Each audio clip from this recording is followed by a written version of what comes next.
whammo, says the number one key to all success is. So I thought, sure enough, here it is, goal setting. You form a goal. And then you take action on your goal, and then you do something on that goal every day. So I have always written my goals down about what I wanted to achieve, and I really attribute a lot to that. What that means is you have to have an aim. Making a list, what we would like to do in our lifetime. 1, 2, 3, 4, 5. By now, we've all heard this advice. Write down your goals. It's something that a lot of successful people tell us to do so that we too can become successful. But if you're like me, this advice never really sunk in.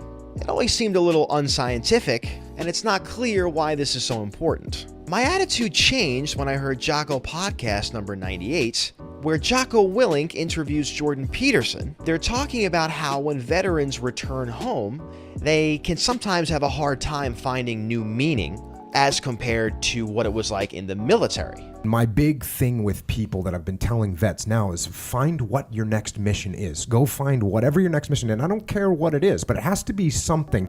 And Peterson responds to this idea, not only confirming it because he too, as a clinical psychologist, noticed that finding an aim is extremely important to people being happy. He provides the scientific background. In particular, we have two major chemical reward systems found inside of our brains. The positive emotion system, well, there's two of them, but one of them sort of kicks in when you get something that you want. So, you're hungry and you eat, and that feels good. And so that's kind of the simple one.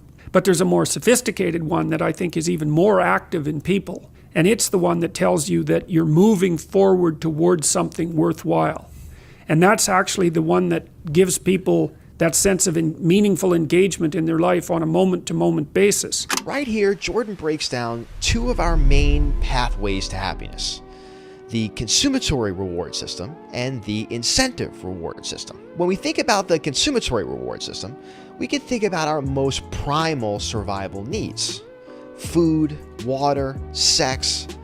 The reason these feel good is because our brain gives us a chemical response for finding them. This is rooted in the parts of our brain that evolved the earliest. So we can think of the mammalian and the reptilian brains, and they evolved for a world that existed 50 to 100 million years ago at the least. Now, it's important to note, though, that the chemical response occurs only during the consumption itself. And although it's vital to our survival, it is also a fleeting pleasure. Like if you're hungry and you eat, well, that's good, but it's over and then you're on to the next thing, right? It's not exactly sustaining, it's just necessary. The incentive reward system is rooted in the newest part of our brain, the prefrontal cortex, the same part which houses functions like language, logic, and planning. Now, the incentive reward system rewards us for being on journeys. It likes when we're making progress, when we're lost in our work, when we're doing something meaningful.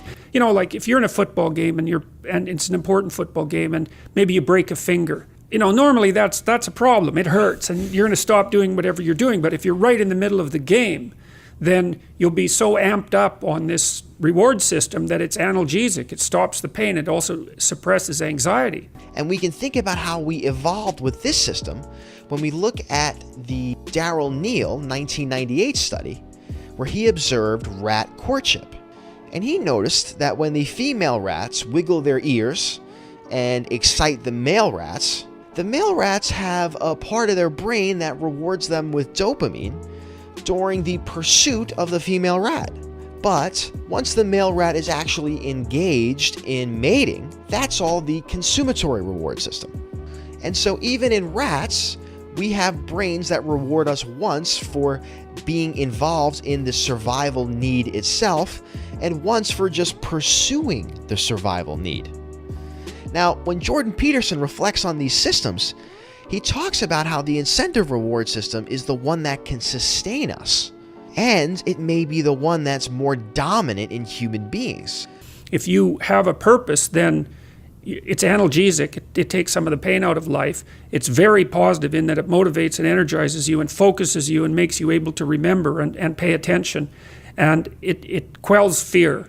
When we think about some of the takeaways from considering this two systems framework, a lot of it comes from the clash between the fact that our brain was evolved for a world that existed millions of years ago and the unique time period that is our modern world. We are biologically designed to enjoy the consumption of things related to our survival. So this explains why we have an addictive relationship with things like snack foods, pornography. It's because these are related to our evolutionary need to survive. The taste of sugar was designed for apples, not for Oreos.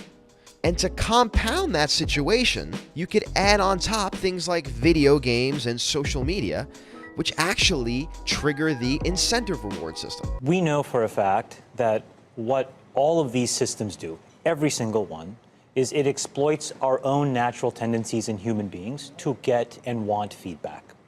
And that feedback, chemically speaking, is the release of dopamine in your brain. And so what these feedback loops do, and they exist everywhere, in Call of Duty, in other video games, in social networking sites, they get you to react. So here we see a blitz on both of our reward systems in the form of short-term pleasures. Now, there's nothing wrong with any of these individually. They're part of what makes life good. It's only that they can substitute from long-term important goals that these may actually get in the way. And this brings us to our second major takeaway. As we achieve the large quantities of food and resources, our incentive reward system can actually be left dormant and without a meaningful goal to replace survival. It turns out that the way that we're constructed neurophysiologically is that we don't experience any positive emotion unless we have an aim and we can see ourselves progressing towards that aim. And so the antidote calling out to us is to consciously choose our next aim. And sometimes this will be a daily list, sometimes this will be a 6-month plan, and sometimes this will be our life's priorities and what we want to do with our limited time. And in all of these cases, you cannot have happiness without a journey. And you cannot have a journey without an aim.